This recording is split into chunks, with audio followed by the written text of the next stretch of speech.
ఇచ్చారు. నందినగర్ నివాసంలోని విచారణకు అందుబాటులో ఉంటానని స్పష్టం చేశారు. అక్రమ పద్ధతిలో ఇచ్చిన నోటీసులను తాను విస్మరించవచ్చని కేసీఆర్ వ్యాఖ్యానించారు. తన విచారణ పోలీసుల తీరు కోర్టు ధిక్కరణ కిందకే వస్తుందని హెచ్చరించారు. జూబ్లీహిల్స్ ఏసీపీకి తనను విచారించే అధికార పరిధి లేదన్న కేసీఆర్ తన ప్రస్తుత నివాసం ఎర్రవల్లిలో ఉందని అక్కడే విచారించాలని స్పష్టీకరించారు. నోటీసుల జారీలో సుప్రీంకోర్టు మార్గదర్శకాలను పోలీసులు ఉల్లంఘించారని ఆరోపించారు. క్రైమ్ నంబర్ 243/2024 విచారణకు సంబంధించి వివరణ ఇస్తున్నానని, నందినగర్ నివాసం గోడపై నోటీసు అతికించడం సరికాదంటూ అభ్యంతరం వ్యక్తం చేశారు. చట్ట విరుద్ధంగా నోటీసులు అతికించడం రాజ్యాంగ విరుద్ధమని లేఖలో పేర్కొన్నారు.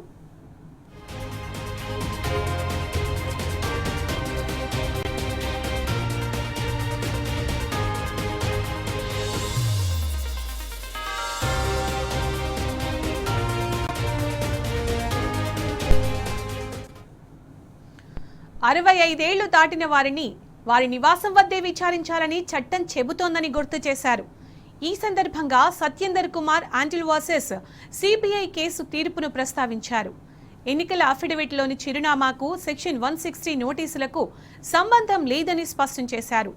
ప్రస్తుతం నివసిస్తున్న చోటే విచారణ జరపాలని పార్లమెంటు చట్టం చెబుతోందన్న కేసీఆర్, హరీష్ రావు నోటీసుల విషయంలో పోలీసులు డబుల్ స్టాండర్డ్స్ పాటిస్తున్నారని విమర్శించారు.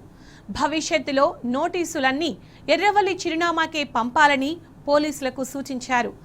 ఏపీ హైకోర్టులోని వీడి మూర్తి కేసు తీర్పును లేఖలో ప్రస్తావించిన కేసీఆర్, పోలీసుల చర్యలు తన వ్యక్తిగత గౌరవానికి భంగం కలిగి చేశారు. బాధ్యతాయుత పౌరుడిగా, ప్రతిపక్ష నేతగా విచారణకు సహకరిస్తానని కేసీఆర్ మరోసారి స్పష్టం చేశారు.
ఇదే అంశానికి సంబంధించిన పూర్తి సమాచారం మా క్రైమ్ బ్యూరో చీఫ్ భాస్కర్ అడిగి తెలుసుకుందాం. భాస్కర్, అక్రమ పద్ధతిలో చట్టవిరుద్ధంగా నోటీసులు ఇచ్చినప్పటికీ కూడా ఒక బాధ్యతాయుత పౌర విచారణకు హాజరవుతానని మాజీ ముఖ్యమంత్రి కేసీఆర్ స్పష్టం చేశారు.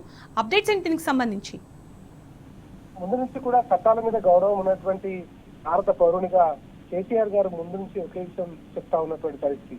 కానీ కావాలని ఒక ప్రతిపక్ష నాయకుడిని, తెలంగాణ రాష్ట్ర సాధకుడిని, 10 సంవత్సరాలు ముఖ్యమంత్రిగా పనిచేసినటువంటి గొప్ప వ్యక్తిని అవమానపరిచే విధంలో ఇవాళ పోలీసు వ్యవస్థ పనిచేస్తుంది. మనం ఉదయం నుంచి చెప్తున్నటువంటి పరిస్థితి, ఇవాళ రాష్ట్రంలో పోలీసులు ప్రభుత్వ పార్టీకి ఒక బానిసల్లాగా తయారయ్యారు. వాళ్ళు చెప్పేటువంటి ఏవైతే అంశాలు ఉన్నాయో ఆ అంశాలన్నింటినీ కూడా చూసే తప్పకుండా పాటిస్తున్నటువంటి పరిస్థితి.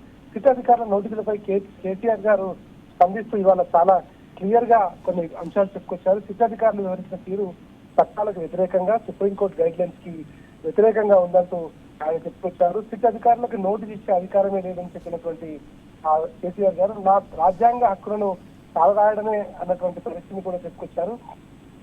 సిట్ అధికారుల తీరును ఎండగట్టినటువంటి కేసీఆర్ గారు సిట్ అధికారులు ఇచ్చినటువంటి దానికి రిప్లై ఇస్తూ ఆయన ఒక లెటర్ ను కూడా రాశారు. మొన్న 2 సార్లు సిట్ అధికారులు ఇచ్చిన నోటీసు చట్టవిధంగా చట్టాలకు అతిక్రమించి ఇచ్చారనేటువంటి అంశాన్ని ఆయన చెప్పుకొచ్చి దాంతో పాటు 65 ఏళ్ల పైబడ్డటువంటి వ్యక్తులను వారు నివసించే చోటనే విచారించాలని చెప్పే సెక్షన్ 160 సిఆర్పిసి నిబంధనలు మీ దృష్టికి తీసుకొస్తున్నారని చెప్పుకొచ్చారు. దాంతో పాటు తదుపరి నోటీసులు అన్ని కూడా ఎర్రవెల్లిలోనే నా నివాసానికి పంపాలని చెప్పడంతో పాటు ఇది చెప్పిన తర్వాత కూడా గుర్తు తెలియనటువంటి వ్యక్తులు మీ సంతకంతో ఉన్న లేఖను రాత్రి 9 గంటలకు నందీనగర్ నివాసంలోని మా ఇంటి గోడకు అతికించినట్లు మా దృష్టికి వచ్చిందని, ఆ లేఖ మీరే పంపినట్లయితే మీ సూచనల మేరకు అతికించినట్లయితే ఆ లేఖను తీవ్రంగా నేను ఖండిస్తున్నాను, ఆక్షేపిస్తున్నానని కూడా ఆయన చెప్పుకొచ్చారు. భారత రాజ్యాంగం, చట్టం మరియు గౌరవ సుప్రీంకోర్టుల పట్ల మీకు ఏమాత్రం గౌరవం లేదు అనేటువంటి విషయాన్ని ఈ సందర్భంగా మీకు సూచిస్తూ గతంలో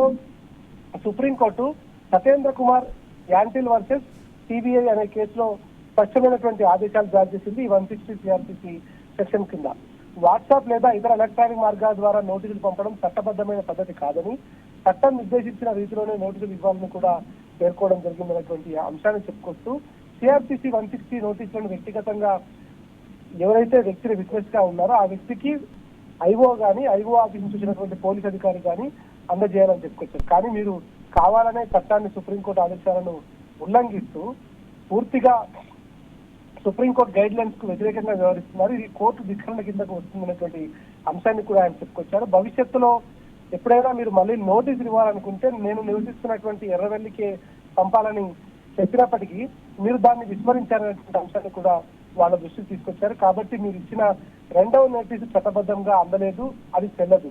మీరు ఇచ్చిన నోటీసు నా రాజ్యాంగబద్ధ హక్కులను కూడా ఉల్లంఘించడమే అనేటువంటి అంశాన్ని మీరు తెలుసుకోవాలి. నేను మీ పోలీస్ స్టేషన్ పరిధిలో కానీ పొరుగు పోలీస్ స్టేషన్ పరిధిలో కానీ నివసించడం లేదు. అంటే జూబ్లీ హిల్స్ లో కానీ బంజారాహిల్స్ లో కానీ కేసు పంజాగుట్టలో అయింది కాబట్టి ఆ పోలీస్ స్టేషన్ కానీ పక్కన ఉన్నటువంటి పోలీస్ స్టేషన్ వాళ్ళకి కానీ మాత్రమే 160 సిఆర్పి సెక్షన్ వర్తిస్తున్నటువంటి అంశాన్ని ఈ సందర్భంగా కేసీఆర్ గారు చెప్పుకొచ్చారు. కాబట్టి మీకు నోటీస్ ఇచ్చే అధికార పరిధి లేదు, ఈ నోటీసు నన్ను కట్టడి చేసే అధికారం కూడా లేదని చెప్పుకొచ్చారు. ఎలక్షన్ అఫిడవిట్ లో అసెంబ్లీ రికార్డు లో ఉన్న అడ్రస్ ఆధారంగా ఎర్రవెల్లిలో విచారించలేమని మీరు చెప్పడం సరైన పద్ధతి కాదు అనేటువంటి అంశాన్ని కూడా ఈ సందర్భంగా వాళ్ళకు చెప్పుకొచ్చారు. నోటీస్ ఇచ్చే సమయానికి వ్యక్తి ఎక్కడ నివసిస్తున్నారన్నదే ముఖ్యం. నేను కొన్ని సంవత్సరాలుగా ఎర్రవెల్లిలో నివసిస్తున్నా అన్నది అందరికీ తెలిసినటువంటి అంశం. అక్కడే నా స్టేట్మెంట్ రికార్డ్ చేయాల్సినటువంటి బాధ్యత కూడా మీపై ఉంది. గతంలో హరీష్ రావు గారు అఫిడవిట్ లో సిద్దిపేట అని చిరునామా ఉన్నప్పటికీ హైదరాబాద్ లో నోటీసులు ఇచ్చారు.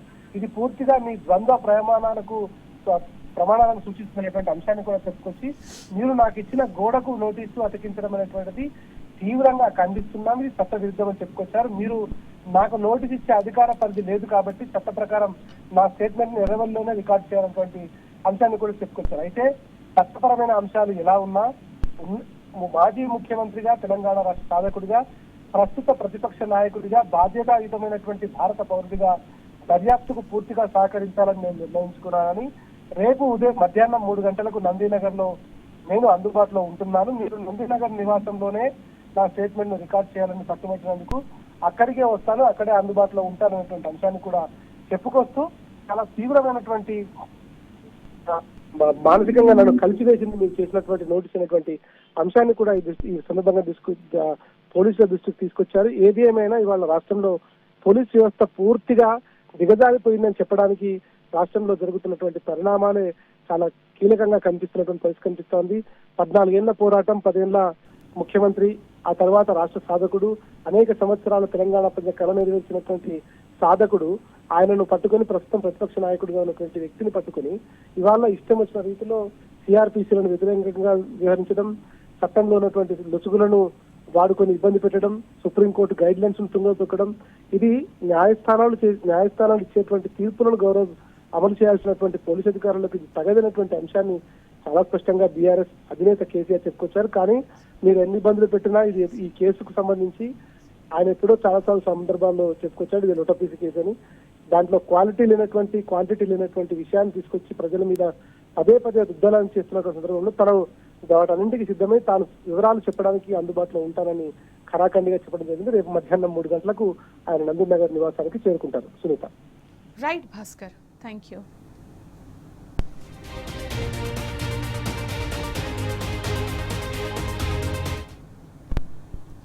షో బ్రేక్ తీసుకుందాం. Stay with us.